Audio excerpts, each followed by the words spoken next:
Buenas tardes.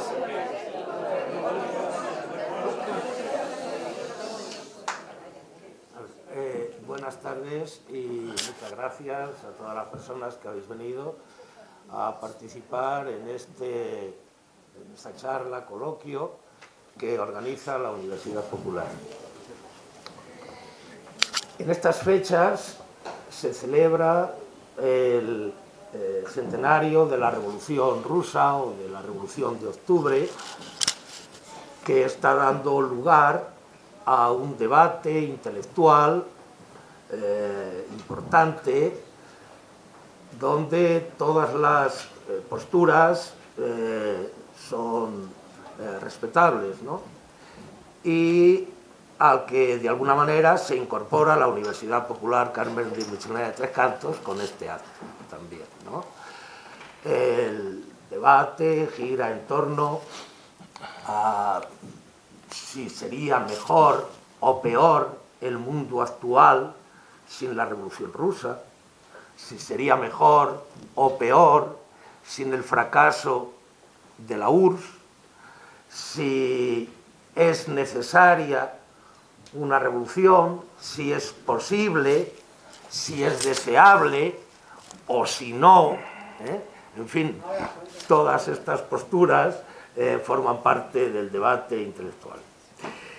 En todo caso, la Revolución Rusa fue un acontecimiento trascendental, de importancia histórica, en que por primera vez los humillados y ofendidos tomaron las riendas del poder y emprendieron la construcción de un mundo nuevo. Un mundo nuevo en todos los sentidos. Ese experimento acabó, en esto también hay debates, para algunos en el año 25, para otros en el año 29, para otros, definitivamente, la URSS implosionó en 1991. Esto es los datos objetivos. Bien, Rosa Luxemburgo, una revolucionaria asesinada en el 1919, escribe que las revoluciones ni triunfan totalmente ni fracasan totalmente. Y yo, bueno, pues creo que con la perspectiva que tenemos de la historia podría compartir esa opinión. Se pueden cambiar las condiciones materiales de la existencia de un pueblo, pero difícilmente puedes cambiar la mentalidad por decreto, ni puedes cambiar las inercias de la historia, ¿no? Y eso hace que los sueños de la revolución pues queden limitados, a veces prostituidos y otras veces derrotados.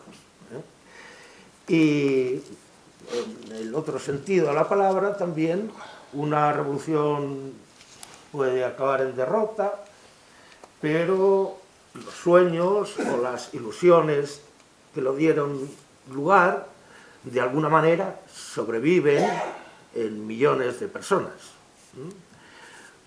Podríamos atrever a decir que cuando tantos millones defienden hoy la igualdad social y la dignidad de todas las personas, están manteniendo viva algún aspecto, alguna parte de la Revolución de Octubre.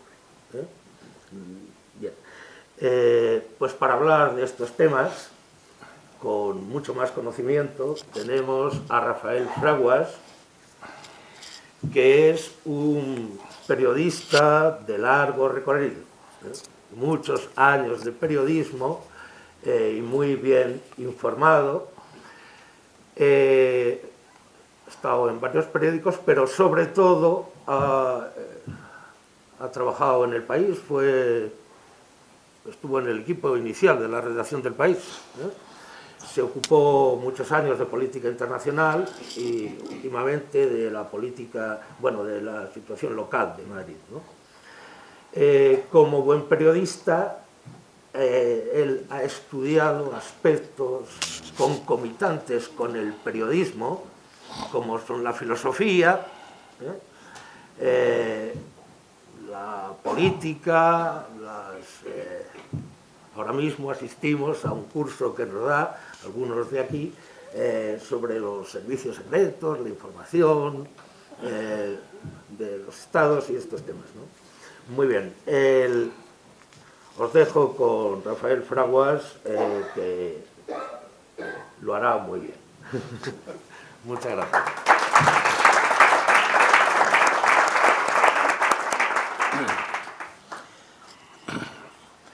Buenas tardes, señoras y señores, amigos y amigas.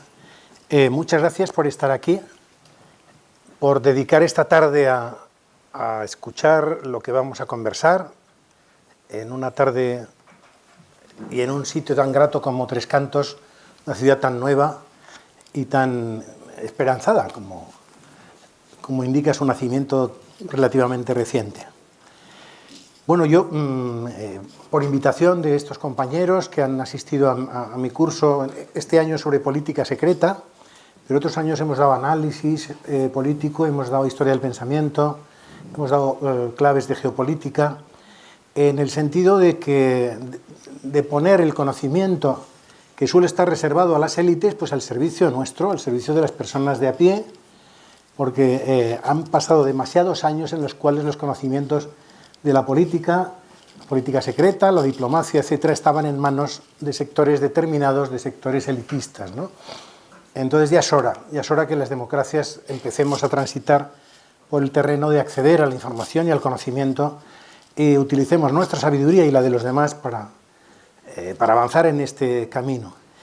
En el avance en este camino fue decisivo, yo creo, como primer eslabonazo en la historia, la gesta emancipatoria colectiva más importante que se recuerda, que es la revolución de 1917 acaecida en Rusia y en las repúblicas que se unirían posteriormente a la Unión Soviética, a la URSS. Entonces, yo quisiera, antes que nada, me gustaría mucho que ustedes hicieran conmigo un pequeño esfuerzo mental, imaginario, que consistiría en lo siguiente. Si ustedes acuden a su memoria, incluso a su mundo onírico de los sueños, de las imágenes profundas, de los arquetipos que están en nuestra cabeza, cuando hablamos de Rusia o del Este, tenemos ya preconcebidas una serie de ideas, una serie de conceptos, siempre teñidas por los colores granates, grises, oscuros, es decir, por una idea de tristeza, de grisura, de angustia, de desolación. Bueno, yo les pediría que conmigo hagamos el esfuerzo de intentar borrar ese prejuicio que hemos recibido sin quererlo durante muchísimos años, porque desde el primer minuto de la Revolución rusa, todo el aparato intelectual de Occidente, aparte del aparato militar, del aparato diplomático, del aparato económico, del capitalismo, se empeñó en dejarnos esa imagen degradada, inhumana, desolada, gris, granate, teñida de sangre, etcétera, etcétera. Yo les pido por favor que hagan ese esfuerzo, que podamos contemplar la realidad de una revolución que se plantea en términos de una gesta gigante de personas como ustedes y como yo, como vosotras y vosotros, que querían salir de una etapa de opresión sin precedentes. Es en la Rusia del primer tercio del siglo XX, que arrastra una serie de problemas gravísimos, con una situación económica muy apurada y sobre todo con una postración de la clase campesina y de la clase obrera urbana, ya les digo, sin precedentes. Fíjense ustedes cómo sería, solo les voy a dar un dato, porque yo no quiero, los economistas ya tienen su mundo, pero les quiero dar solo un dato. Fíjense ustedes, solo en el año 1909 hubo 114.000 108 intervenciones militares con artillería contra movimientos campesinos o movimientos obreros en Rusia. Solo en un año, intervenciones con artillería, o sea, no la caballería, los cosacos, todo eso que hemos visto en algunas películas, no, con artillería. Estos son datos que da Paul Kennedy en su auge y caída de las civilizaciones. Háganse ustedes una idea de lo que eso significa. Bueno, Rusia era un país enorme. También les pido, por favor, que tengan en cuenta la escala, es decir, las dimensiones que Rusia tiene y posteriormente la Unión Soviética hacen que realmente sea muy difícil hacer una traslación mecánica de nuestra situación, de nuestro ámbito, de nuestra escala a la suya, ¿no? Entonces, en este país tan enorme, el país se encontraba en una situación que podríamos llamar de paleocapitalismo. Tenía una clase burguesa muy floja, muy poco vertebrada, muy inconsciente, como suele suceder, muy irresponsable también, y tenía sobre todo una forma de Estado, el zarismo, una forma pues absolutamente retrógrada, reaccionaria, etc. Parecía que eran idiotas prácticamente toda la familia real, ¿no? Vivían encima de una nube, estaban absolutamente separados de lo que era la realidad sufriente y doliente de un pueblo desgraciadamente acostumbrado a sufrir de una manera atroz. Entonces el zarismo era la cáscara de un sistema que hacía agua por doquier. Ese zarismo no tenía un proyecto de país, no tenía, es decir, exclusivamente era una cuestión dinástica vinculada a Alemania, a la monarquía alemana, a los Hannover, y no tenía, es decir, lo único que se trataba no era de satisfacer intereses públicos, privados, como tienen los estados modernos, no. Se trataba de mantenerse a sangre y fuego por encima de los intereses mayoritarios de una población hambrienta, de una población dolorida, y de una población que ansiaba la libertad y pensaba que con sus manos estaban trabajando y laborando enormemente en el campo y en las fábricas, y sin embargo el fruto, el resultado de su trabajo era robado prácticamente por esa oligarquía, por esos nobles, esa nobleza y esa pequeña burguesía incipiente, bueno, esa burguesía pequeña, no pequeña burguesía, incipiente, que estaba, por ejemplo, entregando el país entero, como el sector del petróleo, el sector químico, el sector de los transportes, a compañías extranjeras que se enseñoreaban de la economía rusa. Entonces, en esta situación se produce dentro de la tradición cultural rusa, que es muy rica, que también se nos ha obligado prácticamente desde los medios de comunicación, desde Hollywood, a verla con esa teñidura, ese tinte oscuro, deprimido, desolado, etc.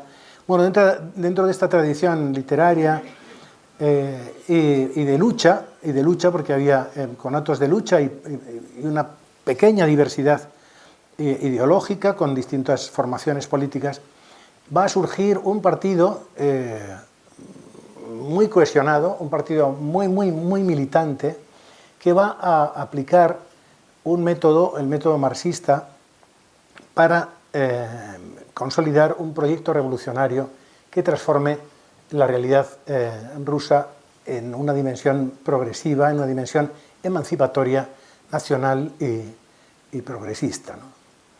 Mediante la herramienta de la transformación político-económica que preconiza el marxismo. Es decir, lo más emocionante de la Revolución Rusa es que se trata de un proceso colectivo que busca uno de los ideales añorados por la humanidad desde su origen, que es la igualdad entre hombres y mujeres, la igualdad entre todos los seres humanos, y a veces se piensa que es como punto de llegada a la igualdad. Otras versiones piensan como punto de partida. En todo caso, todos los grandes teóricos del marxismo admitían naturalmente que la igualdad era una meta de partida y de llegada también, pero partiendo de la base de que si no se comenzaban los procesos históricos, vitales de cada persona, desde situaciones de igualdad, jamás podría el ser humano demostrar sus propias diferencias. Yo creo, seguro que algunos de ustedes y algunos de ustedes piensan lo mismo, que casi todos los seres humanos tenemos más o menos los mismos elementos que componen nuestra personalidad. Lo que es propiamente nuestro es la capacidad de mezclarlos, la capacidad de darle una proporción, pues imagínense, a simpatía, inteligencia, tal cuota. Bueno, esa mixtura, esa capacidad de mezclar, de proporcionar eso, es lo que nos otorga la individualidad. Y esta individualidad en los regímenes sociales, en los regímenes donde la sociedad cuenta, donde cuenta el nosotros, donde cuenta un estadio superior a la propia individualidad, es donde, curiosamente, esta individualidad encuentra su mayor esplendor.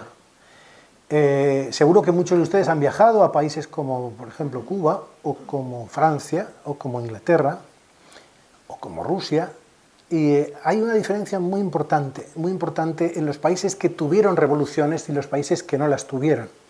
Y es esa idea de individualidad política, de ciudadanía, por ejemplo, que se da en esos casos. La revolución no se hace en ningún caso, cuando se trata de una revolución naturalmente legítima como fue la rusa, para agraciar o para satisfacer las ansias individuales de tal líder o tal otro, ¿no? Las revoluciones se hacen con la finalidad fundamental de que cada uno y cada una pueda desarrollarse como ser humano, dignamente, en condiciones materiales y espirituales correctas. Este es el fin fundamental de la Revolución Rusa de 1917. Satisfacer un ideal igualitario, buscar un reparto equitativo entre la sociedad del poder y ese reparto equitativo del poder, de la propiedad, y en cierto modo pues, sacar lo mejor del ser humano y poner esa energía al servicio de una causa noble, de que la gente pueda vivir, pueda nacer, pueda desarrollarse, pueda crear, porque en el ser humano somos los únicos seres existentes que son capaces de interpretar las leyes que presiden el comportamiento del universo. El Sol no sabe quién es, y nosotras y nosotros sí podemos llegar a saber quiénes somos y qué es el Sol. Esto nos da una responsabilidad histórica muy importante en cuanto a la naturaleza, por ejemplo, a su conservación. Bueno, el caso es que la Revolución Rusa se plantea, en cierto modo, la conquista del poder sobre la base de un criterio de tipo igualitario y sobre la base de una metodología. Esto es lo más importante, yo creo, de la Revolución Rusa. Es decir, la política, ustedes saben, es un álgebra muy complicada y la revolución quizá mucho más todavía. Pero la política tiene como dos dimensiones. Una dimensión crática, vinculada al poder, y una dimensión ética, vinculada a la moral. Estas dos dimensiones configuran lo que es la política, además de otras muchas. Cuando la dimensión poderosa de la política predomina, tenemos que el único precipitado, el único resultado obtenible de ese tipo de política es la ambición. La ambición es un factor influyente en la política, ya lo decía Maquiavelo. Hay que tener en cuenta que somos seres humanos. El ansia de poder, incluso individual, está presente en cada una de nosotras y nosotros. Pero para refrenar precisamente esa ambición, que es muy necesaria para poner en marcha el circuito político, se necesita de la eticidad, es decir, que esa política tenga un sentido social. Entonces, en esa dicotomía, cuando la política se orienta solo en las dimensiones vinculadas al poder y reverdece la ambición exclusivamente, se produce, en cierto modo, una desustanciación de la política. Y cuando priman solo los criterios de tipo ético, mi generación, que es la de alguno de ustedes, pensaba que la política era solo ética, era solo moral. Es falso, no es verdad. Desgraciadamente no es así. Es también ambición, pero tiene que ser refrenada por la ética. Bueno, pues cuando prima solo la ética, esa política se convierte en algo muy doctrinario, en algo muy radicalmente jacobino, en algo irreal también. Entonces, en esas dos dimensiones de la política y de la ética, la Revolución Rusa logra una ecuación.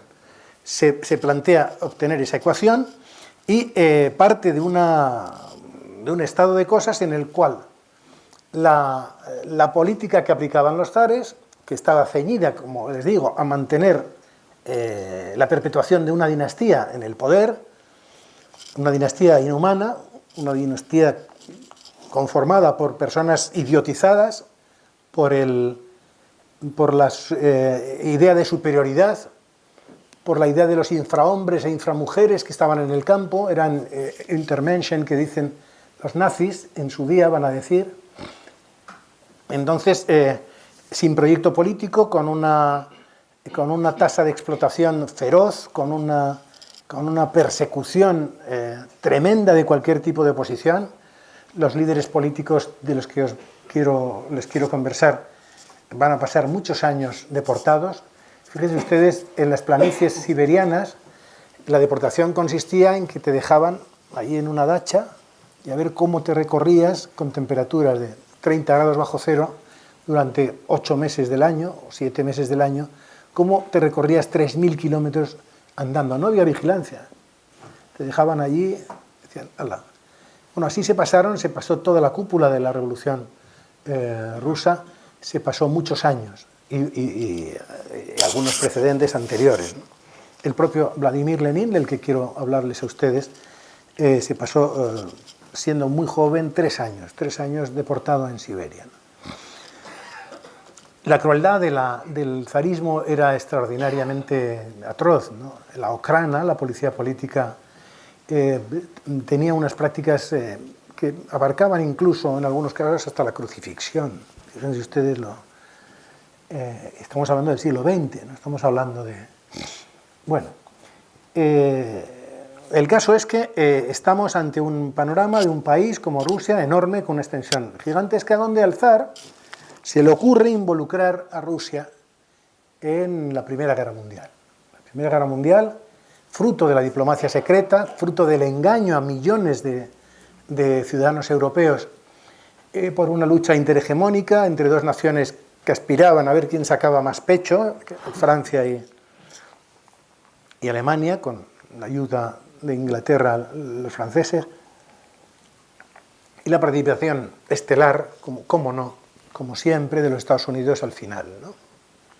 Digo estelar porque ya saben ustedes que el aparato publicitario de Hollywood, el que crea muchos de nuestros estilos de vida incluso, pues se ha dedicado sistemáticamente a ensalzar lo que son las delicias del ultracapitalismo, ¿no? 35 millones de pobres de solemnidad en los Estados Unidos, hoy. Esas son las delicias de Hollywood, del capitalismo, etc. 35 millones. La explotación absoluta de los negros, aunque aparecen en todas las películas, se han fijado ustedes que siempre hay un presidente del Tribunal Supremo que es negro. Bueno, pues eso es mentira, es falso. Quien conozca los Estados Unidos sabe que eso es absolutamente limitado. Pero tienen una máquina de propaganda extraordinaria, que es Hollywood. Y ahora pues les ha dado por policializar la vida. Solo hay policías que buscan la justicia a costa de cargarse a la gente directamente, ¿no? Esas son las referencias que nos da el mundo de los medios de comunicación occidentales sobre lo que hay que hacer, sobre cómo sobrevivir, cómo educar a nuestros hijos, cómo soñar, ¿no? Eso, es decir, la parabellum, la pistola, la policialización de nuestra existencia, la violencia, los atracos, los asaltos, los helicópteros, las armas, para justificar todas las tropelías que vienen haciendo. Y la expresión suprema, entonces, de estas tropelías que el capital ha ido gestando, se encuentra en que, fíjense ustedes, cuando la revolución se abre paso, hasta 21 estados capitalistas del mundo van a nutrir los ejércitos contrarrevolucionarios en el interior de Rusia. Hasta 21 ejércitos, de 21 países distintos, de 21 nacionalidades, contingentes determinados. Bueno, pues el caso es que hay una comunidad que ha sido inicialmente deportada, pero que se aglutina en torno al Partido Socialdemócrata ruso, que es el germen del Partido Comunista, Y este partido va a tener una fracción suya que logra exiliarse en países como Suiza, como Inglaterra, como Alemania, y van a recoger allí la herencia del marxismo, que tiene como fundamental, perdón por la reiteración, fundamento sustancial, la dicotomía entre lo que Marx llamaba el modo de producción, es decir, la forma en la cual ustedes y yo nos ganamos la vida, nos creamos las condiciones de existencia, y cuáles son las ideas, es decir, cuál es la ideología, cuáles son las instituciones que esa realidad material en la que nosotros nos desenvolvemos va a crear.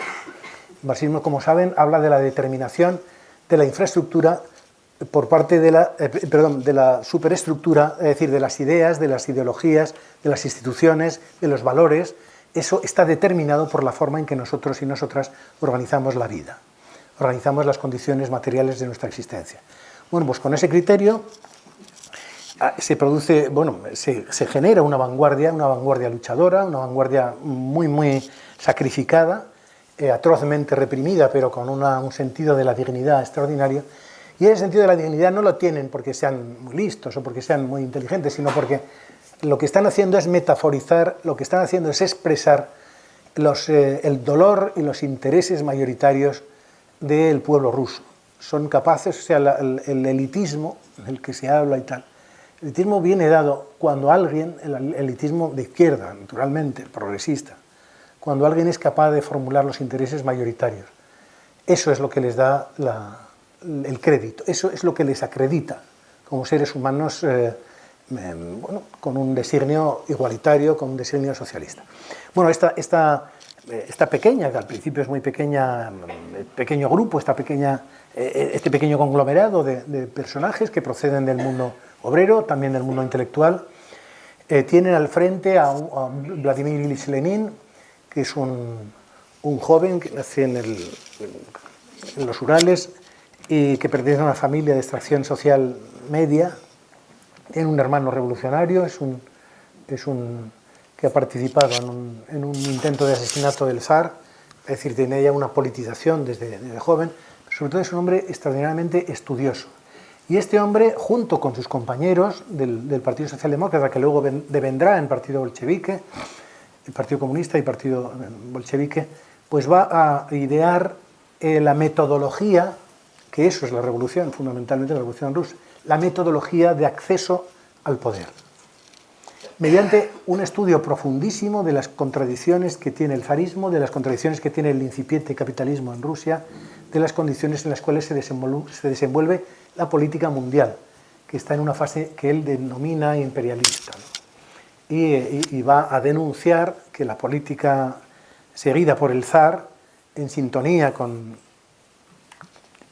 y en contrasintonía con potencias como Alemania, como Inglaterra, Francia, etc., es una política imperialista para repartirse el botín de la riqueza del mundo, fundamentalmente en zonas de influencia tan importantes como África, América del Sur, etc., ¿no? Bueno, pues esta metodología que Lenin y sus compañeros van a ir configurando va a ser la que les va a producir la capacidad de asaltar el poder, conquistar el poder, destruir el zarismo, destruir el capitalismo y coprotagonizar con el pueblo soviético, los campesinos y los obreros, en la mayor gesta, como les decía, emancipatoria de la historia que se conoce.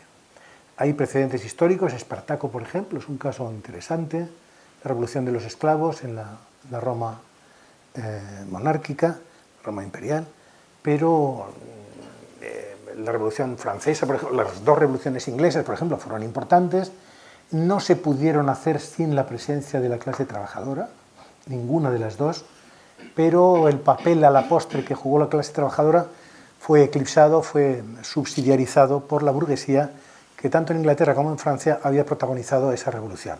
Sin embargo, va a ser, y este es el elemento diferencial de la Revolución Rusa, va a ser la clase obrera, la clase trabajadora y campesina la que protagonice el acceso y la toma del poder, a costa de unos sacrificios que ustedes no nos podemos ni imaginar. 9 millones de muertos en las primeras guerras civiles planteadas por el poder zarista, 9 millones de muertos. Entonces, yo quiero también que ustedes, si les parece bien, ponderen, consideren el tomar una idea.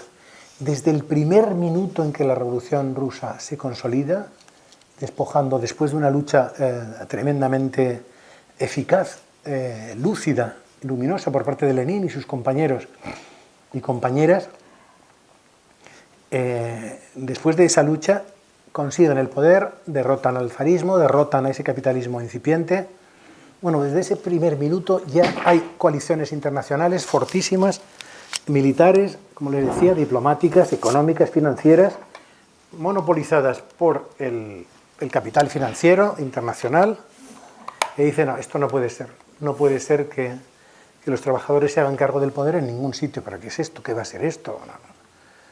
Entonces arman esos ejércitos, hasta 21 países participan en la contrarrevolución y ceban a los genocidas, que se les puede decir así, generales zaristas, Kolchak,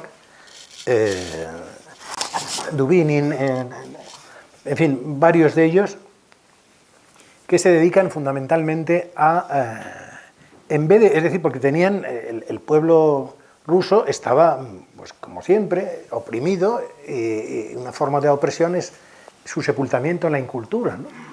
Bueno, pues en vez de haber dicho, hombre, pues vamos a hacer un modelo nuevo, estos generales contrarrevolucionarios, vamos a defender el zarismo, pero el zarismo con una serie de reformas, no.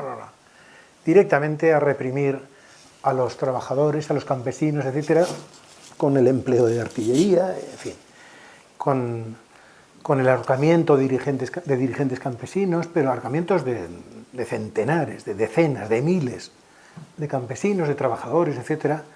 Y bueno, yo con esto quiero decirles lo siguiente, es decir, uno de los elementos de impugnación de la Revolución Rusa se habla de la violencia, ¿no? La violencia. Qué tremenda violencia de los bolcheviques y tal. Bueno,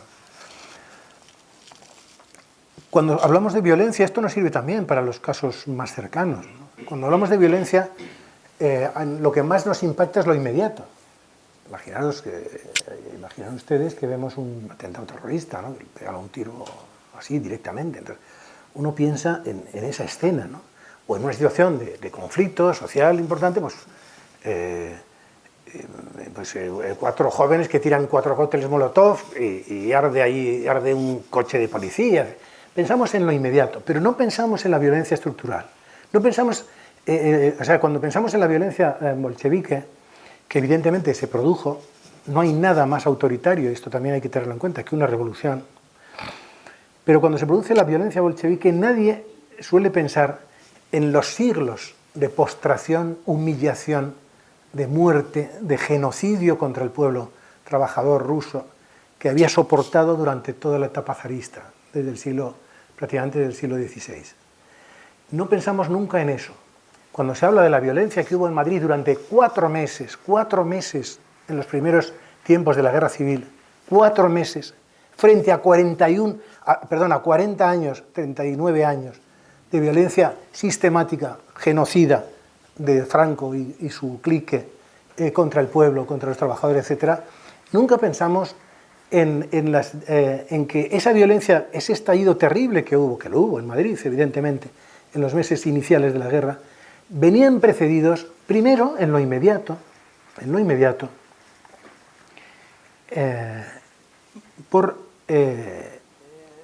la aniquilación de la oposición republicana en Badajoz, el tema de Paracuellos, concretamente.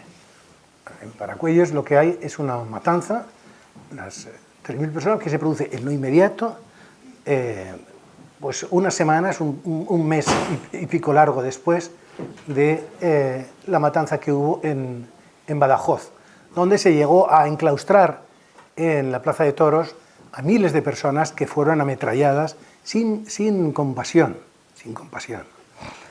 Pero si ustedes echan hacia atrás la vista, ¿cuántos siglos de aceituna, decía, los pies y las manos presas, sol a sol y luna a luna, decía Miguel Hernández, ¿se acuerdan ustedes en Andaluces de Jaén?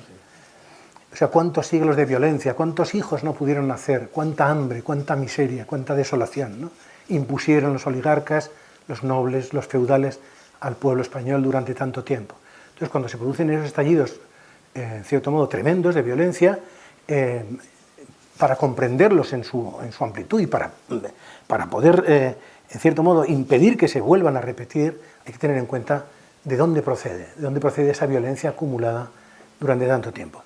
El caso de la violencia bolchevique se debe fundamentalmente a eso. Tantos siglos de opresión, en un momento determinado estallan.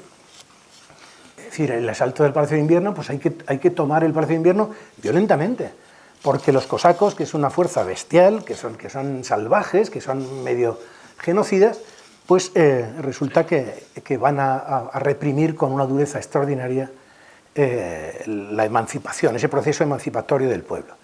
No obstante, hay un punto que yo lo sitúo, si ustedes me permiten, el 27 de febrero de 1917, antes, saben ustedes que la revolución es en octubre, el 27 de febrero se produce ya el hecho decisivo, que va a marcar la tendencia desde el punto de vista subjetivo, psicológico, moral, de lo que va a pasar luego. Y es que por primera vez las tropas del zar cruzan el pasillo y se colocan al lado del pueblo. Esto es fundamental. Esto es fundamental en todo proceso revolucionario. La culpa cambia de bando. En ese momento, que se puede definir casi literariamente así, la culpa ha cambiado de bando, la eticidad está del lado del pueblo, está del lado de la mayoría, y el poder empieza a estar también del lado del pueblo. Es decir, no hay nada que se sostenga si no tiene una legitimidad moral. En la política, por ejemplo, estamos asistiendo hoy a problemas gravísimos en nuestro país por la pérdida de legitimidad, según dicen muchos analistas, contraída por el partido en el gobierno, porque con la corrupción, con sus prácticas antisociales y antimayoritarias, ha perdido esa legitimidad que le daban los votos. Y entonces ha surgido un tipo de legitimidad diferente, de origen de masas en la calle, que reivindica en una zona del país ese proceso del que no les quiero hablar ahora, pero solo indicarles, ¿no? Es decir, legalidad constitucional, por un lado, y legitimidad. Cuando la legitimidad y la legalidad se divorcian por una práctica política infame, como fue la de los zares, se produce un proceso de cambio. A veces esa distinción entre legitimidad y legalidad preludian cambios revolucionarios. El caso de Rusia es claramente así, ¿no? Y entonces se produce un reacomodo de la vieja legalidad, se destruye la vieja legalidad, nace una nueva legalidad que se acomoda a la nueva legitimidad surgida por presión popular, etcétera, etcétera. Eso normalmente es la secuencia. Otra cosa es que con determinadas condiciones o no sucedan. No quiero establecer ningún paralelismo, es solo determinar algunas constantes. Bueno, el caso es que la revolución se consolida y ya les digo, desde el primer momento esa revolución va a tener la enemiga tremenda del ultracapitalismo que no tolera, que no permite en absoluto que unos desarrapados, proletarios, campesinos y tal, derroquen a uno de los suyos, al imbécil del zar Nicolás II y su familia. Entonces no van a permitirlo y entonces van a desarrollar toda una campaña sistemática hasta el último día, hasta que la Unión Soviética implosiona, por razones que me gustaría también conversar con ustedes sobre ellas, hasta que se produce eso. Entonces, bueno, todo el aparato propagandístico, fíjense ustedes, hay un libro estupendo que yo les recomendaría, si ustedes pueden leer, de una estudiante, una doctora de la Universidad de Oxford, que se llama Frances Stonor Saunders, que se llama La CIA y la Guerra Fría Cultural. Miren ustedes, la Revolución Rusa tuvo tal impacto moral en las grandes masas de trabajadores y trabajadoras de Europa, pero no solo en ellas, sino también en las élites intelectuales, las élites burguesas. Tuvo tal impacto en ellas que prácticamente la intelectualidad europea, en su 80%, sintonizaba con las ideas del socialismo revolucionario preconizado por los bolcheviques y por los revolucionarios rusos. Entonces se trataba de desmontar eso como fuera. En España bueno, los ejemplos son más cercanos, pero bueno, toda la intelectualidad francesa, pintores importantes como Picasso, como Léger, escritores como Thomas Mann, no sé, podríamos decir miles y miles de intelectuales, escritores, etcétera, en Estados Unidos también, todos los guionistas progresistas de una etapa de Hollywood, la etapa de oro. Bueno, Hollywood adopta un rol no imperialista y más o menos se plantea socialmente el contenido de la política, el contenido social. Bueno, pues en toda esa intelectualidad y toda la clase obrera de Europa, sintonía con los avances revolucionarios que tienen en Rusia, se va impregnando, se va inficcionando, sintonizando con esos avances. ¿Cuáles son los avances que produce la Revolución Soviética? Pues mire, para sintetizar mucho: desaparición del paro, desaparición de la inflación, desaparición del prestamismo, el sistema bancario privado. Esas tres cosas, es decir, solo esos tres elementos, de los muchísimos otros, en el terreno económico, van a determinar una situación absolutamente nueva, insólita en la historia de la humanidad, por un lado. Y por otro lado, igualdad entre hombres y mujeres, en derecho al aborto, por ejemplo, reconocido, el primer país del mundo que lo reconoce, que lo legaliza, que lo establece como tal, y aplicación de un sistema igualitario de valores con una atención extraordinaria hacia la creatividad de los jóvenes, de los escritores, de los académicos, etc., ¿no? Se va a producir el surgimiento de un nuevo tipo de individualidad, lo que se llamaba el hombre o la mujer nuevos, que va a surgir. Y entonces, claro, todo eso se convierte en la Europa de los años 20, en un modelo a seguir, ¿no? En un modelo a seguir. Y la gente intenta imitar esas pautas. Hay dos intentos revolucionarios en Europa que fracasan, que es en Hungría en 1919 y en Alemania un poquito después, donde Rosa Luxemburgo, que es una de las abanderadas de la revolución en Alemania, va a ser asesinada por órdenes, fíjense ustedes, por órdenes del almirante Canaris. El almirante Canaris, íntimo amigo de Franco, es el que va a ser jefe del servicio secreto militar del Hitler. Pues este señor, este pájaro, que estuvo viviendo en nuestro país mucho tiempo, hablaba muy bien español, y con esa amistad que tuvo con Franco, que le ayudó mucho, bueno, es el asesino, el inductor de la muerte de Karl Liebknecht y Rosa Luxemburgo, dos revolucionarios, en cierto modo, que habían tomado de Lenin una serie de pautas, pero no se cumplían las pautas. La gran originalidad de Lenin es que dentro del discurso marxista se pensaba que solo podían acceder a la revolución países donde el capitalismo se hubiera desarrollado mucho. Sin embargo, si se fijan ustedes, en Rusia el capitalismo se encontraba en un estado de paleocapitalismo, no estaba muy desarrollado, y sin embargo Lenin ataja las etapas previstas en el código marxista y dice, no, va a ser posible tomar el poder y cambiar la estructura económica y la estructura social de nuestro país. Lo importante de la política de Lenin y del partido bolchevique va a ser esa dimensión social, es decir, la política no tiene sentido si no va dirigida a la mejora de las condiciones de vida y sociales de la gente. No tiene ningún sentido. El problema es que hay una distinción que hacía Immanuel Kant, un pensador alemán muy importante del siglo XVIII, que hablaba del concepto de lo que es en sí y lo que es para sí. Esto, de verdad, ténganlo por favor en cuenta, porque nos viene muy bien para explicar lo que algunas de las zozobras que posteriormente va a tener la revolución. Un sindicato, defiende a la clase trabajadora en sí misma, en su conjunto. Y el partido político de la clase trabajadora defiende a la clase trabajadora para sí. Esa distinción del en sí y el para sí determina distinciones en torno a lo que es la lucha sindical y lo que es la lucha política. Bueno, vamos a sacar esa distinción del en sí y el para sí y lo vamos a poner en la política.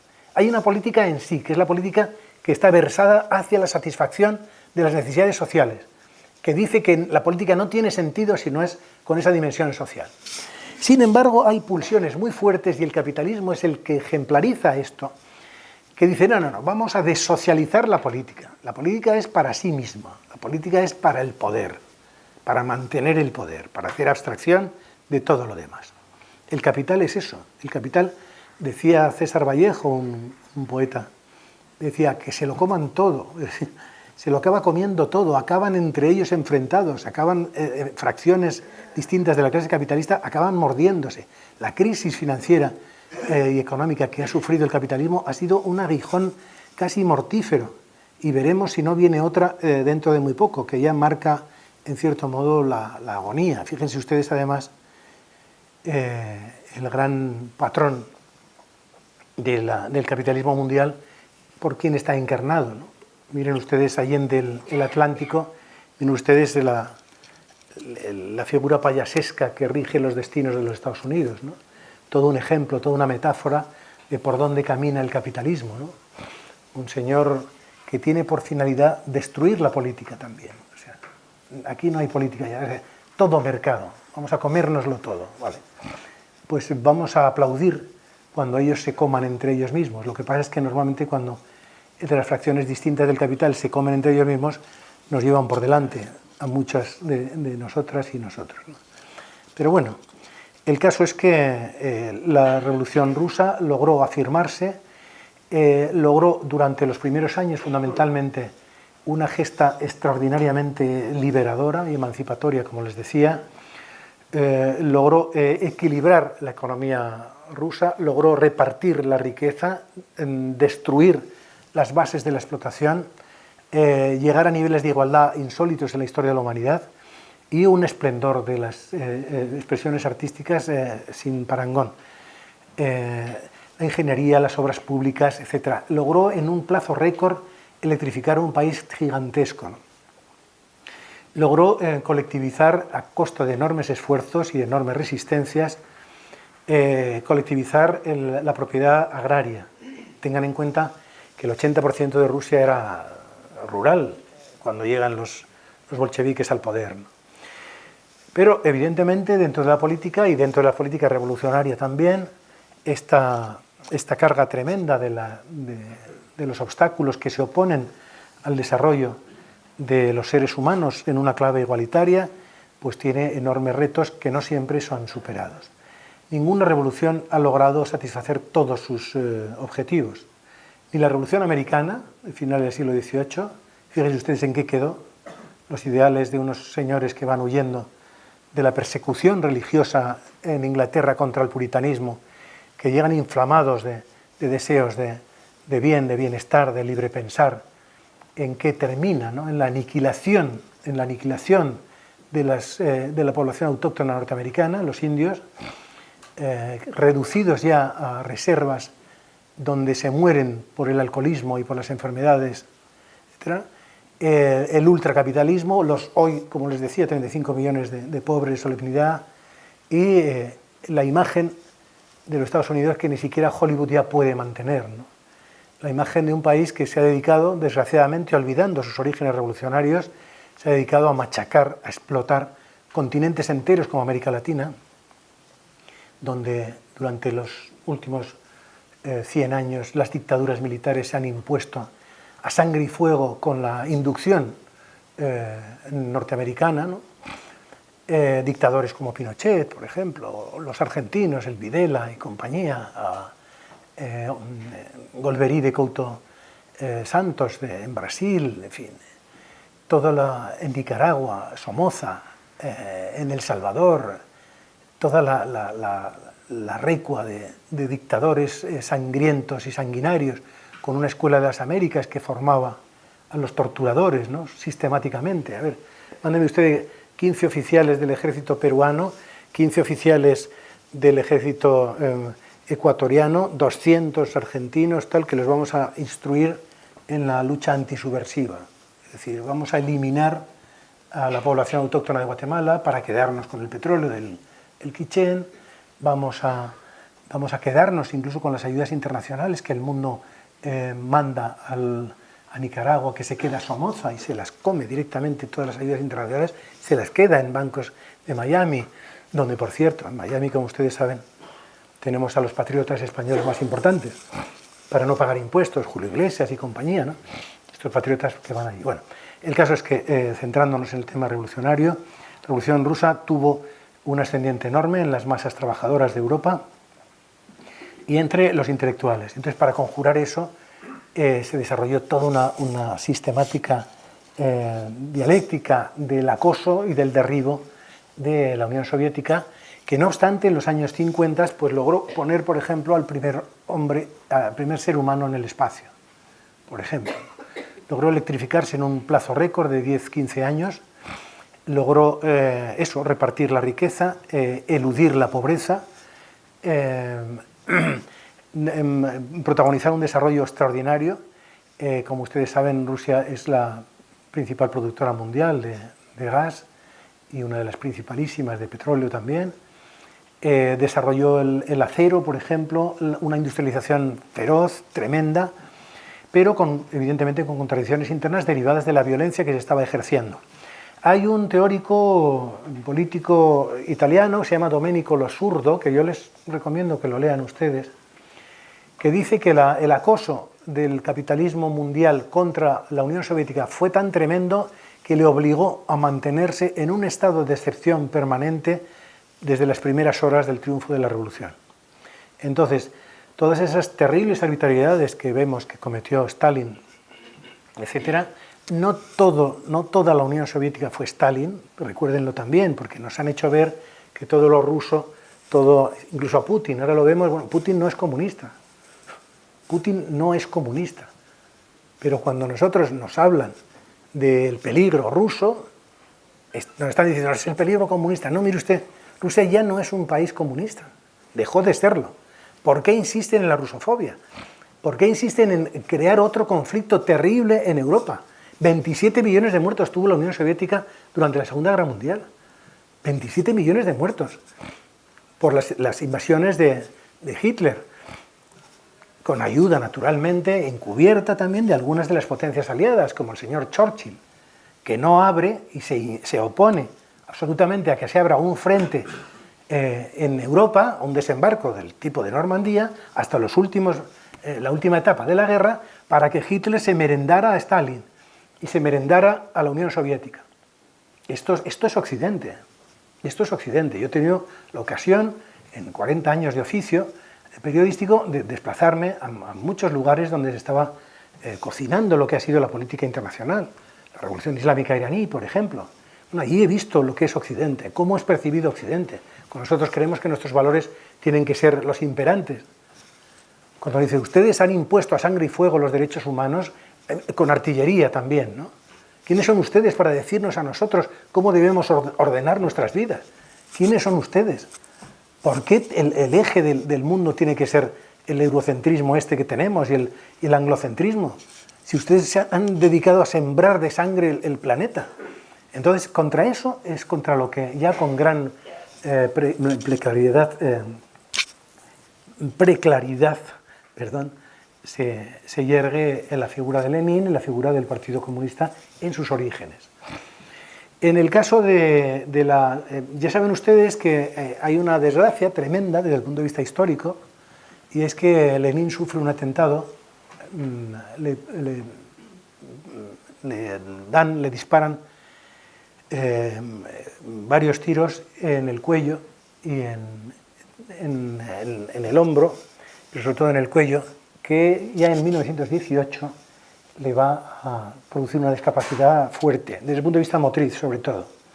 Entonces esa personalidad extraordinaria que logra acelerar las etapas históricas que preveían la revolución socialista solo en los países industrialmente desarrollados, él genialmente acorta esas etapas con una nueva política económica, con una nueva política social, con la formación del Ejército Rojo por parte de Trotsky, otra gran figura de la revolución, con intelectuales de la talla de Bukharin o de Plejánov o de Zinoviev, Kamenev, etc., ¿no? Bueno, con todos ellos logran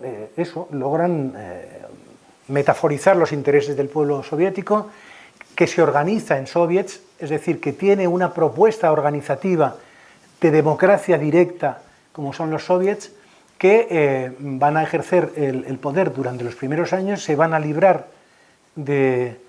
vencer la guerra civil y van a, sobre todo, y eso es otro activo genial de Lenin y sus compañeros, que van a sacar a Rusia de la Primera Guerra Mundial, que estaba causando millones de muertes. Entonces van a decir, no, ya está bien de luchar, de derramar la sangre del pueblo para el zar, fuera. Entonces firman un acuerdo en Brest-Litovsk con las potencias, con Alemania concretamente, se termina la guerra por parte rusa y esos soldados se vuelven a sus campos y ahí se ceba, por así decirlo, la base de masas que va a tener la revolución. La revolución soviética tuvo siempre base de masas, pero la tuvo durante toda su trayectoria. A lo que nos han acostumbrado, como les decía, es a ver ese proceso emancipatorio gigantesco, tremendo, que electrifica, que da de comer, que apacigua, que lleva un mensaje de paz incluso al mundo, ¿no? Pese a haber sufrido esas guerras que solo en la primera fase le causan 9 millones de muertos, 27, luego con la invasión hitleriana, etc. Bueno, pues pese a eso, las contradicciones evidentemente van a ser. ¿Por qué se hundió la Unión Soviética? ¿Por qué implosionó? Por múltiples razones. Yo hablando con Marta Harnecker, que es una de las teóricas marxistas más importantes que quedan hoy, ella decía que ella pensaba que lo que se había producido es un pacto entre el poder en la Unión Soviética y el pueblo. Es decir, bueno, al pueblo, vosotros no os preocupéis de los temas políticos, la política la vamos a hacer nosotros. Vamos a conseguir un nivel de bienestar razonable, vamos a conseguir un nivel de empleo absoluto, pleno empleo, vamos a conseguir eso, que no haya paro, que no haya desempleo, que no haya prestamismo, créditos, iniciativa personal pequeñita, pero un poquito y tal, pero la política nos la dejáis a nosotros, a la clase política.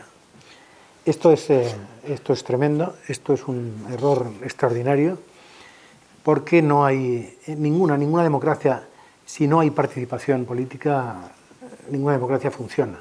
Uno de los grandes problemas de nuestro país, según muchos teóricos, es ese, que participamos de una forma muy indirecta, muy fragmentaria. Hay muchas mareas, hay muchos movimientos, hay mucha indignación, pero para vertebrar eso políticamente, unitariamente, nos las vemos y nos las deseamos, ¿no? Pues bueno, en el caso de Rusia pasó prácticamente lo mismo. Entonces, ¿cuál es el gran problema del estalinismo? El estalinismo, lo que pasa es que hay una lucha terrible, porque se plantea la dicotomía entre si hay que exportar la revolución o hay que consolidarla en un sitio.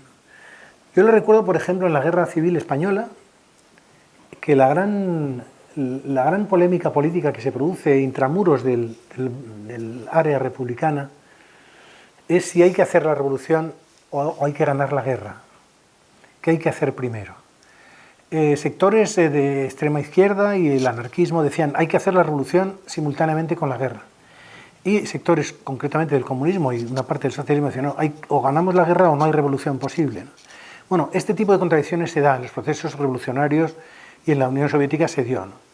Entonces, el estalinismo implica sobre todo la sacralización de una figura política relevante. Stalin no era ningún tonto, se había hecho célebre porque cuando el partido bolchevique estaba empezando a consolidar el proceso revolucionario, él desde el interior de Rusia se dedicaba a atracar bancos. Él era Kova, el clandestino Kova, que atracaba bancos y ponía ese dinero al servicio de la revolución. Stalin es un hombre con un perfil psicológico determinado que logra, porque hay muchas personalidades que no lo fomentan, pero lo despiertan, o sea, generan un tipo de atracción, en lo que se conoce como el poder carismático, que a veces no tiene ningún fundamento. O sea, no hay ninguna cosa que legitime el que alguien tenga el carisma. Por ejemplo, Franco. Franco era un ser, algunos lo consideran abyecto, otros mediocre, y casi todos, pues, criminal. Porque ese genocidio que dirigió contra sus rivales políticos desde el origen mismo de su encumbramiento político, pues determinan ese calificativo. Pero bueno, ¿cómo se explica el carisma de Franco? Porque es un ser así, es capaz de generar adhesiones, afectos. Bueno, en el caso hay dos tipos de líderes, ¿no? Los líderes carismáticos fascistas, que establecen una relación sadomasoquista con el pueblo que le sigue. Él es el sado, es el castigador, y el pueblo que le sigue, el pueblo alemán, pueblo oculto, por cierto, y cae en el nazismo y se pone detrás de Hitler, ¿no? Y entonces lo glorifican en función de ese poder castrador que el líder carismático fascista tiene, ¿no? Y hay otros líderes, los líderes de izquierda, por ejemplo, Ernesto Che Guevara, un hombre muy bello, un hombre con dotes, un hombre simpático, un hombre humano, cercano, que sabe formular los intereses mayoritarios y la gente le adora. Incluso también desde el punto de vista icónico, desde el punto de vista de la imagen, si se fijan ustedes cuando está Ernesto Che Guevara muerto en Bolivia, en el sitio donde él es asesinado, la imagen que él hace yacente recuerda mucho a la de Cristo yacente. Si ustedes lo piensan, esa imagen de Che Guevara muerto recuerda mucho a algunas imágenes incluso salcillescas, ¿no? De Salcillo sobre... bueno, entonces, curiosamente, por razones que yo desconozco, pero Stalin sí tenía un ascendiente carismático. Generaba adhesiones incondicionales, a lo mejor también por una beta castradora, y eso le daba un poder omnívoro, como decía un amigo mío, un poder omnívoro, se lo comía todo también. Bueno, el caso es que Stalin pervierte los ideales revolucionarios de una forma extraordinaria, pero esa personalidad que se ha satanizado, etcétera, es la única personalidad que militarmente le planta cara a Hitler y lo derrota. Es decir, luces y sombras en el personaje de Stalin, no todo en cierto modo, de las cosas que hizo, y luego impulsó realmente la electrificación de su país, la industrialización, logró niveles importantes desde el punto de vista económico, desde el punto de vista mecánico, de la igualdad social también. Pero desde el punto de vista político fue una hiena, fue un chacal, ¿no? Se producen, inducidos por Stalin, se producen los procesos de Moscú en 1936-1938, y se lleva por delante a una parte importante del ejército con Tukhachevsky, el general Tukhachevsky como cabeza de la oposición, que él dice que es una oposición trotskista, pero el pobre Tukhachevsky de trotskista no tenía nada. Era un hombre que tenía fórmulas diferentes, pero un asunto de espionaje inducido por los alemanes le hace llegar información a Stalin de que Tukhachevsky está en contacto con los alemanes para derrocarle a él, entra la paranoia y lo quita de en medio. Hay unos procesos terribles de Moscú donde una parte importante de la plana mayor de la revolución bolchevique, ya en los años 30, cuando ya se ha consolidado la revolución, se autoinculpa de crímenes que no ha cometido. Yo soy un enemigo del pueblo, yo soy un enemigo del partido, que es el que representa los intereses del pueblo, yo soy un enemigo del Estado, yo merezco la muerte. Pero ¿cómo el señor Bujarin o el señor Kamenev, que han participado desde el primer momento en la lucha revolucionaria, puede llegar a decir eso? Bueno, pues se produce también en los procesos revolucionarios, se producen delirios de personas que creen que al no existir otra referencia moral que el pueblo ruso, cualquier devaneo, cualquier duda, cualquier crítica se convierte en algo contrarrevolucionario y entonces se autoinculpan. Y entonces tenemos los procesos de Moscú, de los que seguro que el señor Montes hablaría el otro día, se produce esa autoinculpación de algunos de los dirigentes de la revolución.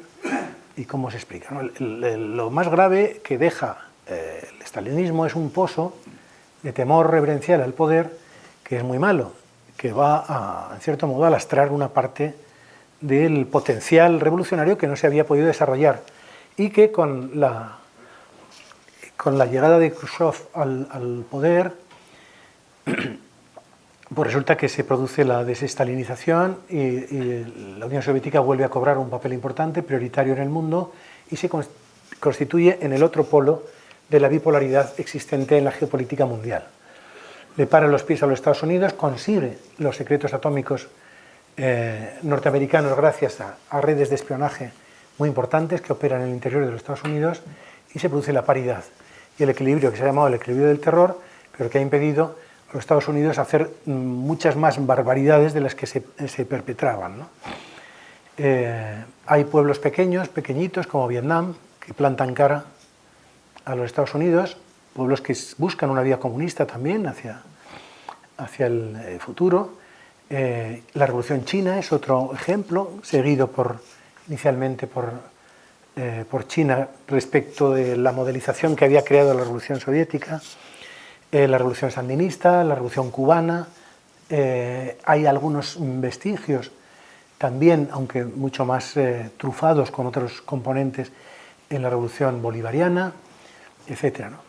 Entonces, el papel creado por la Revolución Soviética es un papel muy importante históricamente, ha sido referencia para la emancipación de muchos pueblos, sus líderes han sido imitados en muchas ocasiones, mal imitados a veces, pero han demostrado que es posible la revolución si se actúa con método, con disciplina, con inteligencia, con audacia, que son en cierto modo los atributos que caracterizaron la figura de Lenin. Cuando Lenin muere, su liderazgo es tan extraordinariamente potente y tal que va a ser muy difícil encontrar una figura que le sustituya. Y entonces se produce esa dicotomía entre Trotsky y Lenin tan dañina, pero que, como digo, termina con el acceso, o empieza a terminar con el acceso de Khrushchev al poder. ¿Qué pasó? ¿Por qué implosionó la Unión Soviética? Que les había prometido que les iba a dar mi opinión. Yo creo que son varios factores, pero los factores que ustedes ya conocen, no los voy a repetir, pero yo creo fundamentalmente es que la Unión Soviética, la cúspide del Partido Comunista, concretamente Mikhail Gorbachev, se olvida del marxismo, se olvida de la metodología marxista, se olvida de que los cambios en el modo de producción generan cambios en las relaciones de producción, se olvida de que los cambios en la forma de la existencia generan cambios institucionales, cambios axiológicos, es decir, de valores, cambios en la conciencia, cambios en las mentes. Se olviden de eso, y eso es fundamental en el marxismo. Es decir, la Unión Soviética se hunde porque deja de ser marxista. Si hubiera seguido siendo marxista, hubiera aplicado al momento concreto la realidad analítica concreta que el marxismo tiene. Y hubiera podido salir adelante, porque tenía un potencial extraordinario. La prueba es que hoy todo el mundo teme todavía, pese a no ser comunista, el potencial que tiene Rusia. ¿Cómo acuñó eso? ¿Cómo acuñó esa riqueza, esos tesoros que conserva? Pues en función de la acumulación socialista también, ¿no? Entonces, bueno, yo no quiero aburrirles más, perdónenme por haberme extendido, me encantaría recibir sus preguntas y confiaría en tener la capacidad de responderlas. Muchas gracias y aquí estoy.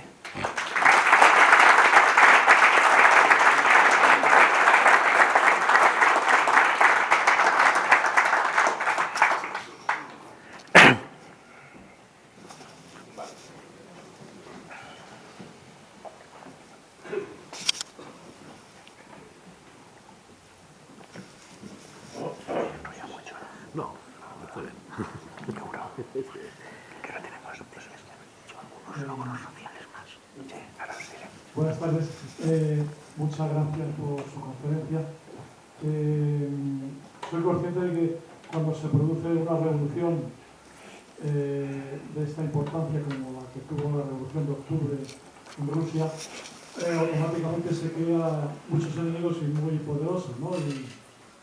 Y en general una revolución siempre se la pone contra las cuerdas desde los primeros momentos, ¿no? Pero bueno, por comentar también algunos aspectos negativos y hacer alguna pregunta al respecto. Bueno, el papel de Stalin ya lo ha comentado usted a lo largo de la conferencia. En mi opinión, tiene la parte positiva que sacó el país adelante, pero a costa de muchas cosas. Yo creo que acabó con los ideales de la revolución para siempre. Eso, para mí, fue el principal culpable de que los ideales de la Revolución Rusa no hubiesen sido un referente más claro para todo el mundo en los siguientes años, ¿no? Pero bueno, por referirme a otros dos aspectos, en la primera revolución bolchevique, que tiene lugar, o intento, tiene lugar me parece que en el año 1874, en el campo, en ese momento no existía prácticamente nada de industria en Rusia. Los campesinos vivían en unas condiciones de esclavitud literal, adscritos a la tierra, de la que no podían, de la ciudad del pueblo en el que estaban, no se podían marchar. Y bueno, es el primer ensayo del partido bolchevique de hacer una revolución y fracasa. Fracasa porque los campesinos, en general toda la sociedad rusa tenía tan metido interiorizado el papel del zar, que los campesinos preguntan, bueno, esta tierra que nos vamos a apropiar de nuestros propietarios, de nuestros señores, nos la da el zar, porque si no nos la da el zar, esto no tiene valor, ¿no? Todavía. Entonces muchos de los campesinos denuncian a los bolcheviques y aquello fracasa, ¿no? Entonces la pregunta a este respecto ¿es posible la revolución, una revolución de este tipo en un país que no tiene, en ese momento, por ejemplo, no tiene clase proletaria trabajadora, solamente campesinos?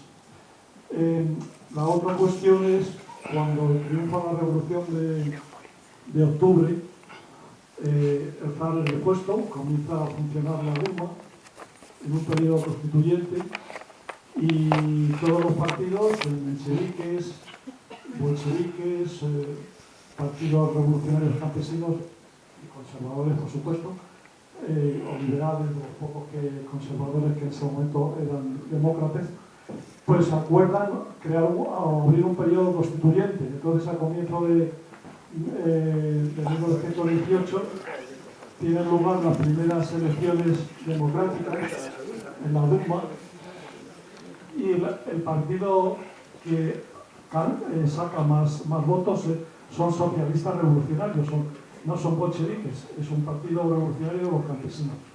A continuación los mencheviques y luego los bolcheviques con menos de la cuarta parte de los votos. Entonces, Lenin decide dar un golpe de Estado. Esa república democrática duró solamente un día.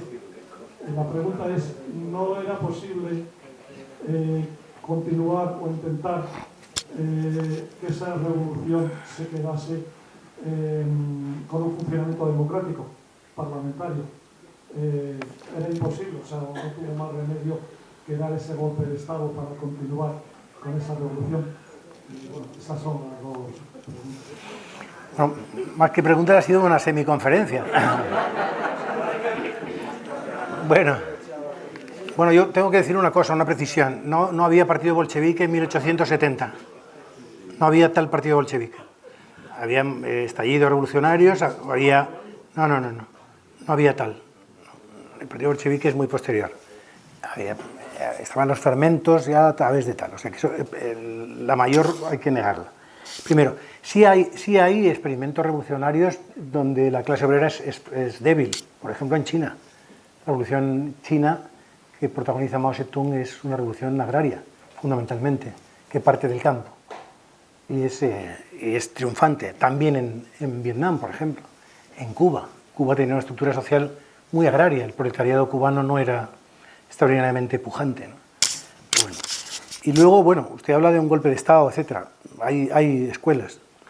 Es decir, una cosa es que Lenin se imponga y evite las derivaciones que se estaban planteando, y otra cosa es que el sistema de democracia directa, socialista, los soviets obreros y tal, entren en una situación muy compleja de difícil gestión, precisamente por el carácter tan directo, es decir, que eso es opinable.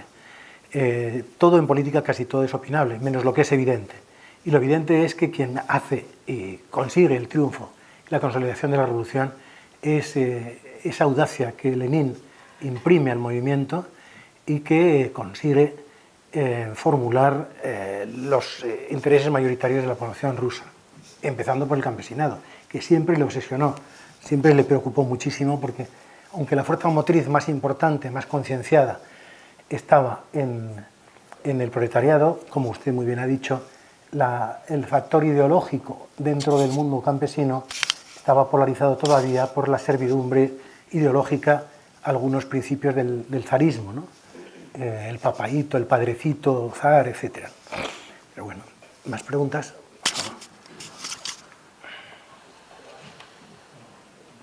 Perdón. Espera, que se han dejado ahí. Sí. No, es detrás, perdóname.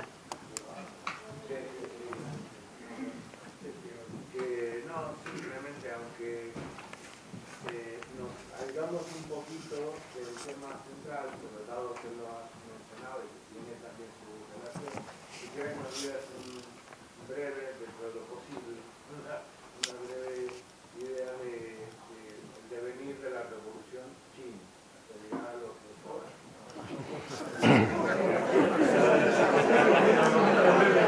Acaban de hacer el 19 Congreso. Y ha pasado desapercibido la prensa de...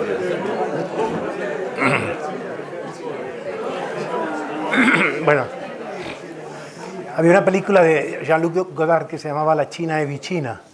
Es decir, el movimiento comunista chino tuvo una importancia muy grande en las élites europeas vinculadas al movimiento del Mayo francés y a la élite intelectual, sobre todo francesa e italiana. Pero bueno, resumir un proceso revolucionario como el chino así tal... Yo lo que creo, lo que puedo decir, que a lo mejor te puedo satisfacer en parte tu pregunta, ojalá, es que el modelo chino tiene esa impronta rural, agraria. Si os fijáis también, el mundo del campo está vinculado a una cierta ensoñación sobre el retorno a la naturaleza, es decir, hay una impronta también casi ecologista, parece que no, pero subyace dentro de ese inconsciente, de ese imaginario colectivo, etcétera. Pero lo importante, yo creo, de la Revolución China es, primero, en un país con una escala también desproporcionada para nuestros parámetros, cómo se logra, y un país feudalizado donde el poder viene dado por la administración del agua, es una sociedad hidráulica, porque el riego es absolutamente decisivo, o sea, no es la propiedad fundiaria el elemento fundamental que determina el poder económico, sino que es la administración del agua. Y luego la estructura de la China tradicional, que es una cultura milenaria con un peso enorme ideológico, cómo se logra en China arrumbar buena parte de ese legado, ¿no? Entonces, en China lo que ha pasado ha sido una transformación casi milagrosa, es decir, cómo se puede mantener una estructura paleocapitalista con un régimen comunista hoy en día, con un sistema de poder comunista. Parece que han descubierto la cuadratura del círculo, pero hay que tener en cuenta una cosa: la estructura económica de China históricamente, y nunca ha podido salir de ella, es una estructura comercial. O sea, la gran potencia de China es su poderío comercial. Tiene un poder comercial extraordinario. Están adquiriendo puertos en todo el mundo, en Perú, en Tarragona. Están alquilando puertos, porque saben que su poderío no va a depender de su marina de guerra. La marina de guerra, la rusa, por ejemplo, o la norteamericana, es muy superior. Va a depender de su poder comercial. Entonces lo tienen. Fíjense ustedes, para hablar de los atavismos y lo difícil que es, si me permiten hablar en términos de primera persona. Yo como periodista pues me planteé un día por qué en España, en Madrid también concretamente, no se morían los nacionales chinos. Y dije, bueno, voy a indagar esto, ¿no? Y entonces, bueno, quitando toda la xenofobia que hay anti-China, que hay mucha, mayormente por el desconocimiento, ¿no?, que tenemos de su lengua, de su cultura, de sus costumbres, empecé a indagar y tropezaba con muros, ¿no? A ver, población existente en Madrid, población china, entonces, 40.000 personas. ¿Cuántos están registrados como fallecidos en Madrid? 3 personas al año. De 40.000 a 3, pero ¿qué pasa? ¿Qué pasa aquí, no? Entonces me puse en contacto con chinólogos, con gente y tal. Decía, mira, hay atavismos que, en fin, no. Empecé a tirar de la cuerda, del hilo y tal, hablé con jesuitas, los jesuitas llevaban desde el siglo XVI trabajando en China. Empecé a descubrir cosas, pero no hilaba, no sabía cómo a qué obedecía eso. Y entonces en la calle de Arenal, si ustedes la conocen, en Madrid hay una librería de viejos, y encontré un libro de Walter Schellenberg, que fue jefe del contraespionaje de Hitler, y hablaba de un caso muy curioso que se había producido en San Francisco en el año a primeros de siglo. Decía que los chinos que estaban trabajando en el ferrocarril norteamericano, que iba de este a oeste, morían, no morían, o si morían, desaparecían, y descubrió una red clandestina dedicada a exportar los cadáveres de los chinos que morían para enterrarlos en China. Dije, caramba, a ver si está produciendo aquí algo parecido. Seguí indagando, tiré del hilo y tal, ¿y qué pasaba? Pues en el puerto de Valencia, en un año anterior a cuando yo estaba estudiando ese tema, siguiéndolo, investigándolo, pues se descubrió un barco frigorífico con muchos cadáveres de nacionales chinos. Solo un caso. Es decir, muchos cadáveres, pero solo un caso, el barco aquel. Refrigerados, en situación sedente, sentados. ¿Qué pasa? ¿Qué pasa? ¿Cuál es el mecanismo? Bueno, por lo que yo investigué entonces, pero les puedo decir que una investigación periodística no es una investigación profunda, desgraciadamente, porque no pude dedicarle todo el tiempo que yo quisiera. Por lo visto hay un atavismo religioso en China que dice que quien muere tiene que ser enterrado en el suelo patrio, porque si no, no hay reconciliación ulterior del alma con el cuerpo en el más allá. No mueren, o si mueren aquí se los llevan. O se van antes, que también, o se los llevan. ¿Quién se los lleva? Normalmente la persona que les emplea. Es decir, la persona que les hace trabajar 18 horas diarias es la que les está haciendo costearse el funeral. Esa es la conclusión a la que yo me acerqué. Inmediatamente, naturalmente, hablé con fuentes oficiales, decir, oiga, mire, tengo esta hipótesis, hay algunos elementos, el barco de Valencia, testimonios de jesuitas, algún testimonio de algún diplomático que se ha atrevido a insinuar algo. Hablé y la policía me dijo, miren ustedes, nosotros, mientras no haya problemas de medicina legal, mientras no nos metemos en las costumbres de cada comunidad. Si ellos tienen esa costumbre y no producen epidemias, porque realmente tratan el cadáver de una forma no tal... Estoy hablando de hace muchos años, no es ahora, no sé ahora cómo estará el tema. Pero para que vean ustedes la fuerza del atavismo todavía en una cultura que fue, en cierto modo, también pues, rivalizada por el comunismo chino y por el marxismo chino de Mao Zedong, ¿no? Entonces, lo más importante a mi juicio de hoy en día es, desde el punto de vista geopolítico, para determinar el equilibrio en el mundo, como quiera que los Estados Unidos, en mi opinión, la política de los Estados Unidos, no el pueblo, naturalmente, se ha emancipado ya de cualquier tipo de control y va por libre para hacer las mayores exacciones que se puede imaginar en el terreno económico, la crisis, por ejemplo, financiera que hemos soportado todos, o los devaneos militares en los que se mete en Libia o los sugieren, la actitud que está teniendo con el yihadismo en Afganistán, en Irak, destruir estados, se ha dedicado a destruir estados, con lo que eso implica, ¿no? Dando pie a que los yihadistas se hagan cargo de los restos de Irak o de una parte, ¿no? Bueno, el hecho de que haya un eje entre Pekín y Moscú es una garantía de que este planeta no va a perder en mi opinión, esto es muy opinable, es de que este planeta no va a perder los estribos. Porque yo les recuerdo un dato escalofriante. Yo me especialicé en el estudio de armas nucleares. Bueno, ya en los años 80, cuando yo empecé con este estudio, el volumen del arsenal nuclear existente en el mundo era tal que un accidente nuclear de cierta envergadura ya estaba capacitado para sacar a la Tierra de su órbita. En los años 80. Y los arsenales nucleares no se han reducido tanto como para impedir ese punto terrible. Fíjense ustedes en manos de quién podemos caer, ¿no? ¿Quién tiene el botón nuclear, etcétera?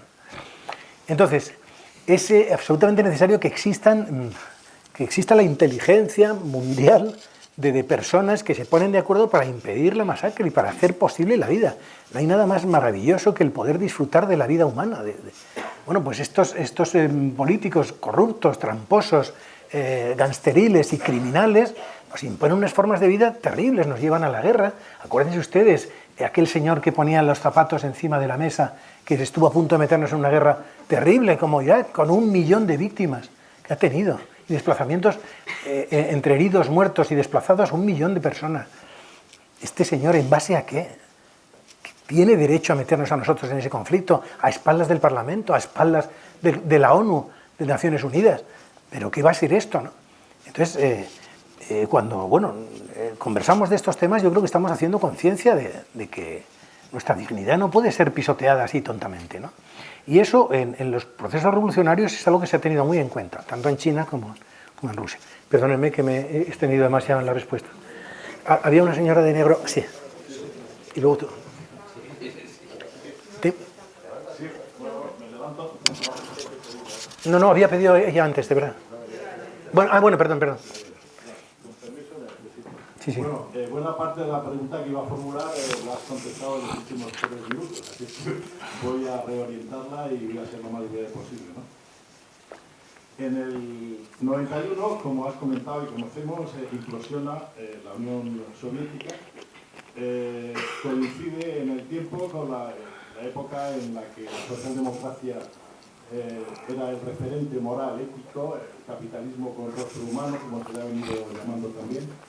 Desde entonces hasta aquí, pienso, y creo que lo comparte mucha gente, que de alguna manera el capitalismo se ha ido quitando de alguna manera las capas que le ocultaba un poco por así decirlo, el radicalismo en el sistema, y asistimos a que la socialdemocracia efectivamente va progresivamente perdiendo poder, hasta el punto actual, que es el que quería preguntarte, en el que, igual que en el 1848 el fantasma que recorría Europa, pues ahora, de alguna manera, al menos en Europa, en el mundo occidental, da la sensación de que el fantasma que recorre Europa y buena parte del mundo occidental es Rusia, ¿no? O sea, apuntabas antes que hay una especie de rusofobia, y ahora viendo las primeras portadas de prensa referente aquí en España, pues pasa la sensación de que, una reedición de Vienen los rusos, ¿no? Entonces, efectivamente, aparte, como tú has apuntado, Rusia ahora mismo no es comunista, Putin tiene bastante poco de comunista, pero todavía de alguna manera, y eso es lo que te iba a preguntar, lo que vienen los rusos es una coartada, es una excusa para de alguna manera cerrar filas por parte del capitalismo, obedece a movimientos de geopolítica, como apuntabas, el eje Pekín-Moscú, que de alguna manera es el contrapoder, de alguna manera el sistema capitalista occidental, no sé, y lo más interesante, ¿qué entiendes tú que sería lo más oportuno, lo más positivo para Europa? ¿Qué rumbo? Porque el que llevamos ahora es una deriva que viene siguiendo perfectamente el dictat de la OTAN en particular. Bueno, son muchas cosas las que me planteas, pero trataré de responder una por una. Mirad, en mi opinión, la rusofobia obedece hoy en día a que el pretexto de la movilización militar internacional de los Estados Unidos, ese pretexto que era el ejército islámico, el ISIS famoso, ha dejado de ser un elemento temible desde el punto de vista global.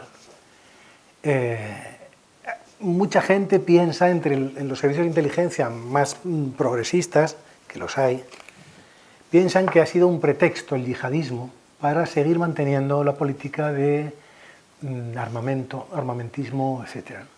Como quiera que eso se ha disuelto, porque militarmente ha sido derrotado, pues resulta que no hay rival, ¿no?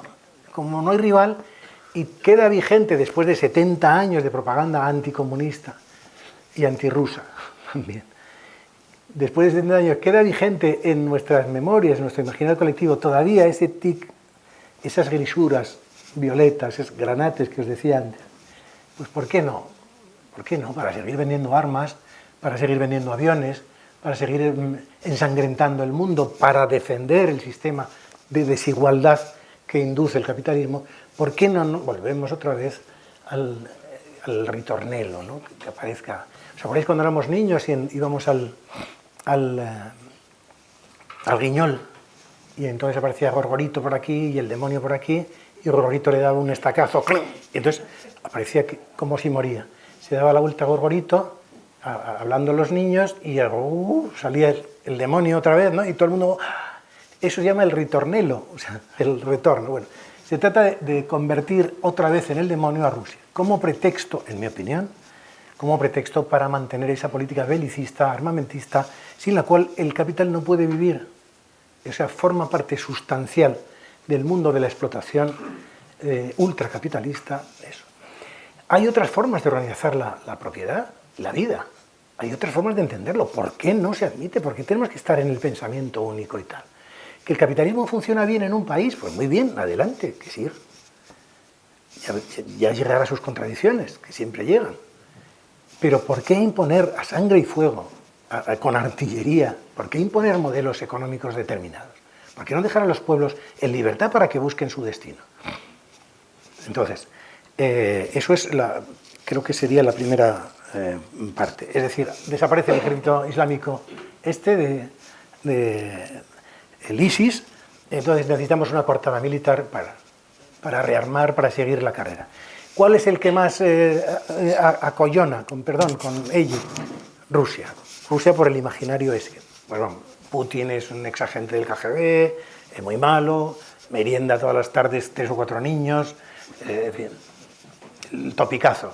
Y parece por lo menos en cuanto a la gestión de los asuntos de Siria, parece que es la única cabeza con cierta claridad, y además está haciendo lo que Lavrov, que es ministro de Asuntos Exteriores, otra cabeza muy importante. Parece que están llevándose el gato al agua, de decir, bueno, pero ¿qué es esto? ¿Qué es esto de un Estado que funciona razonablemente bien, donde no es más ni menos dictador que lo era Gaddafi o que lo era cualquiera de los tipos que imponen los Estados Unidos por ahí por el mundo? Destruir estados, destruir Irak, destruir Libia, destruir Siria. ¿Qué es esto? De truncar la vida de los pueblos, forzar exilios bíblicos. ¿En base a qué? ¿En base a qué? ¿En base al petróleo? El Libyan Light, el mejor petróleo del mundo, claro, se trataba de eso. ¿Qué pasa? ¿Que Gaddafi era más dictador en el 2014 que en 1980 y tantos? ¿O menos? Si el Estado funciona, es decir, que se apañe ese Estado para quitarle de en medio, pero no lo induzcas tú. Es decir, esa descomposición de lo estatal es lo que está generando un mundo mucho más anárquico, mucho más descontrolado. Es la irresponsabilidad del capital, es decir, va a por todas. Le importa un carámbano el hecho de que los pueblos puedan vivir con estabilidad y no haya sangre y no haya guerras, ¿no? Entonces, ese es el contexto, perdona por extenderme mucho. Luego, en relación a Europa, ¿cuál sería el mejor escenario para Europa? El mejor escenario para Europa siempre ha sido la paz continental. Hemos tenido 2 guerras mundiales. Es decir, que el alcance, el número de víctimas de las 2 guerras mundiales en total, entre heridos, mutilados, muertos, es que frisa los 115 millones de muertes, según algunos. 115 millones de muertos en un plazo desde 1918 hasta 1945. Es decir, es que podemos volver otra vez a incordiar a los rusos, a los que después de la invasión de la Unión Soviética, Rusia perdió 15 repúblicas y tiene un tamaño limitado y se ha replegado sobre sí misma y no tiene un designio imperial. Es falso, es mentira. Lo que hacen es consolidar, o sea, el no retroceder. Lo de virgencita que me quede como estoy, ¿no? Es decir, 15 repúblicas con un poder petrolífero extraordinario en Kazajstán, en Uzbekistán, es decir, Entonces, inventarse otra vez el fantasma de la rusofobia, pues es una manipulación grosera que puede provocar buenas broncas aquí. ¿Qué pintan 3.000 soldados españoles en la frontera letona? ¿Qué pasa? ¿Que la señora Cospedal se quiere poner alguna medalla? Como hizo el señor Trillo, cuando dijo que mandaran a los militares españoles que se la estaban jugando allí y los repatriaron sin saber quién era quién. Es que es esto lo que merecemos. Nos quieren meter otra vez en una guerra europea. De verdad hay que tenerlo en cuenta. Y hay que oponerse a eso. Hay que oponerse a eso. No queremos más guerras. La paz ha sido absolutamente constructiva para Europa. Europa es una zona de libertad. Lo ha sido. Pero se ha olvidado, sus dirigentes, desde Bruselas, desde Estrasburgo, se han olvidado de la función social de la política. Y entonces han puesto la economía como objeto de sí misma. No, mire usted, la economía es una ciencia social. Es una ciencia social. La economía tiene que servir los intereses de la sociedad, no los intereses de la economía. Entonces, nos ponen a los pies de los caballos constantemente. Entonces, tenemos que estar yo creo, muy vigilantes. Y mi mejor fórmula sería esa.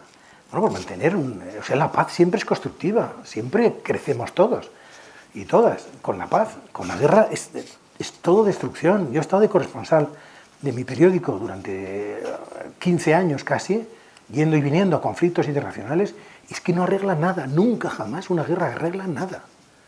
Solo crea dolor, muerte, sufrimiento, desolación. No sirven para nada en absoluto, para nada. Solo, naturalmente, para que se inflen a ganar dinero los señores que luego tienen 25 casas que no les da tiempo a habitarlas, ¿no? Por ejemplo. Bueno, perdón, es que tengo la tendencia a extenderme a mucho. Sí, no, detrás. Luego tú. Sí, por favor.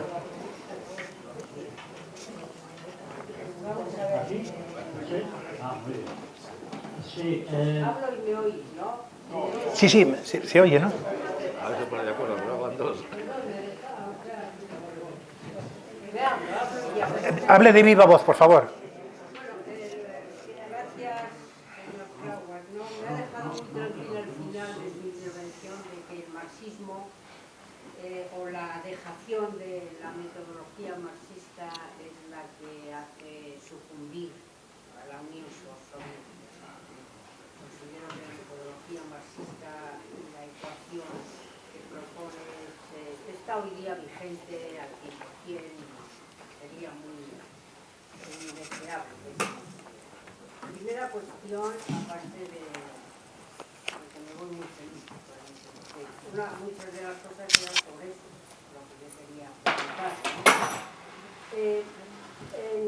El derrocamiento de la Unión Soviética cree que es el que permite que entre a saco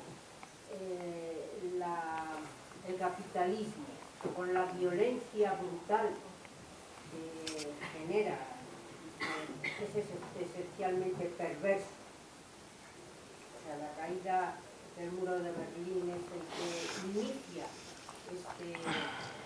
esta cuestión.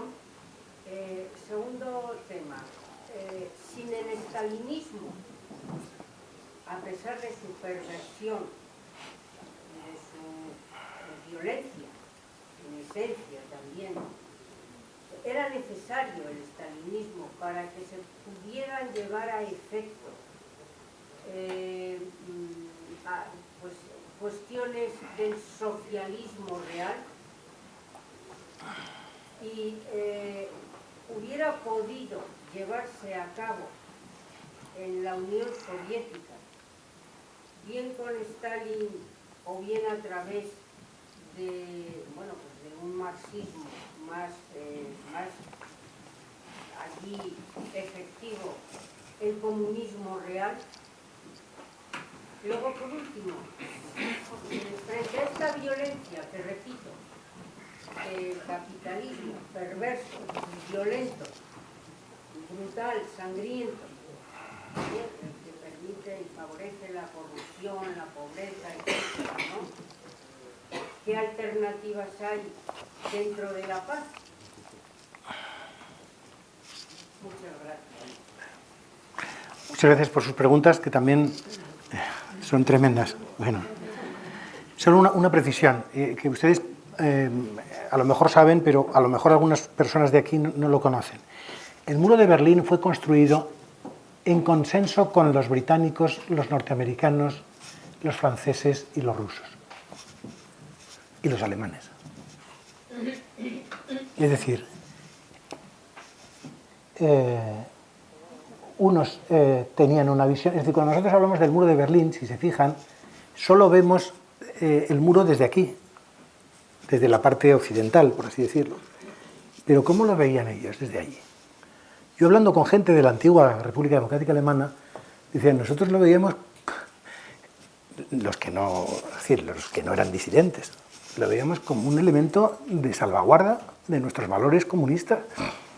Era un símbolo que impedía la penetración del ultracapitalismo, de la publicidad, Claro, es decir, nosotros lo vemos, yo les invito, el monte de Peñalara, desde Segovia se ve de una forma, y desde Navacerrada se ve de otra. Es el mismo monte, pero hay dos visiones. ¿Por qué siempre pensamos que nuestra visión es la única? Entonces, con relación al tema del muro de Berlín, etc. No, yo creo que el declive de la Unión Soviética se produce, en mi opinión, el punto de inflexión es la cumbre de Reykjavik entre Ronald Reagan y Mikhail Gorbachev. Yo les podría hablar de esto porque hice un estudio específico sobre eso y estuve estudiando y no me gustaría, pero es bastante complejo. Pero yo les quiero comentar solo una cosa que no se tiene en cuenta. El régimen soviético, es decir, también se había envejecido mucho, había una gerontocracia, se había olvidado del marxismo, se había burocratizado, esclerotizado, etc. Tenía problemas internos graves, no más graves que los de cualquier otro sistema. Miren ustedes por cualquier otro lado cómo está el patio, ¿no? Pero bueno, en el momento en que llega Ronald Reagan, por cierto, un mes después de llegar Ronald Reagan, ¿se acuerdan ustedes al poder en Estados Unidos? ¿Se acuerdan ustedes qué pasó aquí en España en febrero del 81? Gracias por el recuerdo, ¿no? ¿Qué pasó allí, no? ¿Qué pasó aquí? ¿Por qué, no? ¿Quién salió beneficiado del 23F? La OTAN. Aquí ni la izquierda, la derecha no quería ver a los americanos desde el expolio del Imperio Español. Y la izquierda tampoco, desde el abrazo de Eisenhower a Franco. Aquí era imposible que este país entrara en la OTAN. ¿Qué vamos a hacer? Hombre, están muy enfadados los militares. ¿Por qué no creamos una situación de gran miedo, de gran pánico, para que la gente se acollone, con perdón, y vote lo que le echen? ¿Ven ustedes? Es decir, esto funciona así, normalmente. Esta es una de las últimas interpretaciones serias, consistentes del tema. Bueno, el caso es que usted me preguntaba si era necesario el estalinismo para consolidar algunos logros del socialismo real. Yo, mire, es una pregunta bastante difícil. Yo a las pruebas me remito. Si no hubiera existido Stalin, la actitud que Stalin adoptó, ¿se le hubiera parado los pies a Hitler? Posiblemente no.